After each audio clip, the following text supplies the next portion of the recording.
فلسطین، غزہ اور اس سے آگے بڑھ کر اب لبنان کا معاملہ، اسرائیل کی درندگی، دہشت گردی بڑھتے بڑھتے اب سائبر دہشت گردی تک پہنچ چکی ہے۔ نتن یاہو ہے کہ اس کا جنگی جنون رکتا نہیں ہے اور وہ لہرا کر دکھاتا ہے گریٹر اسرائیل کا نقشہ، اور اسرائیل کے نمائندے یہ کہتے ہیں کہ سعودی عرب بھی، لبنان بھی، شام بھی، عراق بھی، یہ سب تو ہمارا ہے، یہ سب ہم لے کر رہیں گے۔ ایک طرف یہ درندگی ہے، ظلم کی ایک عظیم داستان ہے، 16,000 سے زیادہ چھوٹے چھوٹے معصوم بچوں کی شہادتیں ہیں کہ اتنی کثرت تعداد میں دنیا کی بڑی بڑی جنگوں میں بھی چھوٹے بچوں کے قتل کی داستانیں کبھی ہم نے نہیں سنی ہیں۔ 85% سے زیادہ افراد ہیں فلسطین میں جو کھلے آسمان تلے، غزہ کے اندر اور فلسطین کے اندر کھلے آسمان تلے ایک بہت بڑی اوپن جیل کے اندر زندگی بسر کر رہے ہیں۔ 90 سے زیادہ فیصد عمارتیں تباہ ہو چکی ہیں۔ اسرائیل کی دہشت گردی بڑھتے بڑھتے اب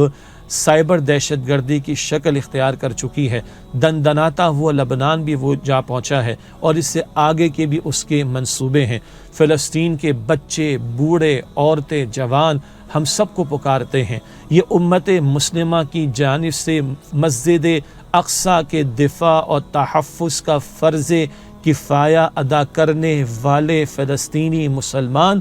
دنیا بھر کے مسلمانوں کی طرف نگاہ اٹھاتے ہیں۔ ہاں، کچھ لوگوں نے اپنے فریضے کو اپنی استطاعت کے مطابق انجام دینے کی کوشش کی ہے۔ مسلمانوں سے کچھ لوگوں نے، بہت سے لوگوں نے اپنے ڈونیشنز وہاں پر بھیجے ہیں، اخلاقی طور پر ان کی مدد کی ہے، آواز کو بلند کیا ہے، جلسوں کا اہتمام کیا، جلوسوں کا اہتمام کیا، پریس کانفرنسز کا اہتمام کیا، بڑے بڑے ملین مارچ کا اہتمام کیا، لیکن اس سے آگے بڑھ کر بھی کچھ کرنے کی ضرورت ہے۔ دنیا میں نیٹو نام کا ایک اتحاد موجود ہے 32 ممالک کا، جس میں ایک ملک پر اگر حملہ ہو تو 32 کے 32 ممالک اپنے اوپر حملہ تصور کرتے ہیں۔ ہمیں تو تلاش رہی کہ عربوں نے 34 مسلم ممالک کی فوج تیار کی تھی، وہ کہاں رہ گئی؟ ہمیں تو یاد دہانی کرائی جاتی ہے اور ہم یاد دہانی کراتے ہیں کہ OIC، organisation of Islamic cooperation, OIC کے چارٹر میں ہمارے ماضی کے بڑوں نے طے کیا تھا کہ ایک آزاد ریاست ہوگی فلسطین کی جس کا دارالحکومت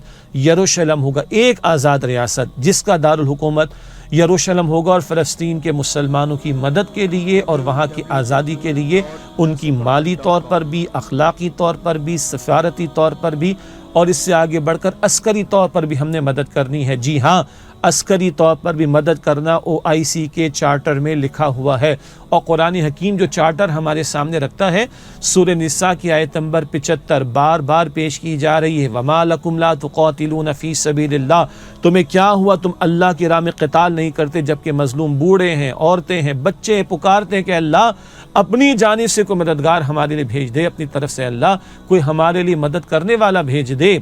اس ظالموں کی بستی سے نکالنے والا بھیج دے۔ مفتی تقی عثمانی صاحب اللہ تعالیٰ ان کو صحت عطا فرمائے، انہوں نے بھی اور کئی جید علماء نے اور عالم عرب کے بڑے بڑے علماء نے فرضیت قتال کا فتویٰ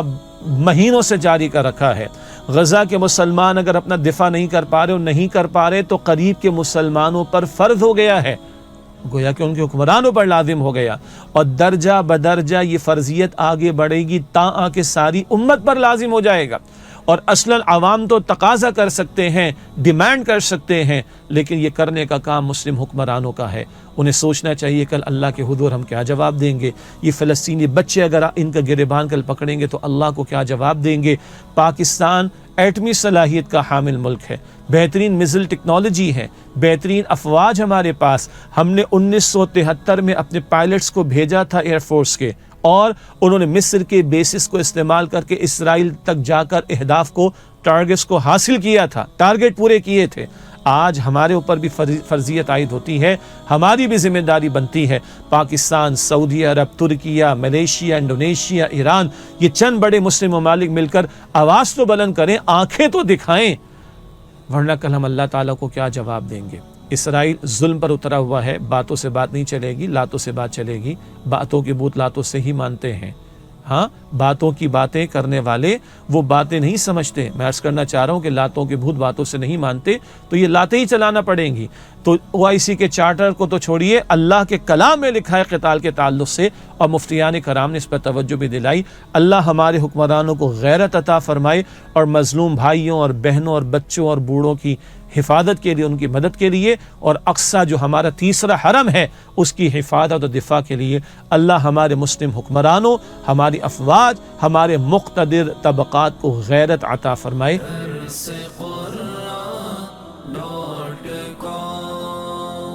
www.darsequran.com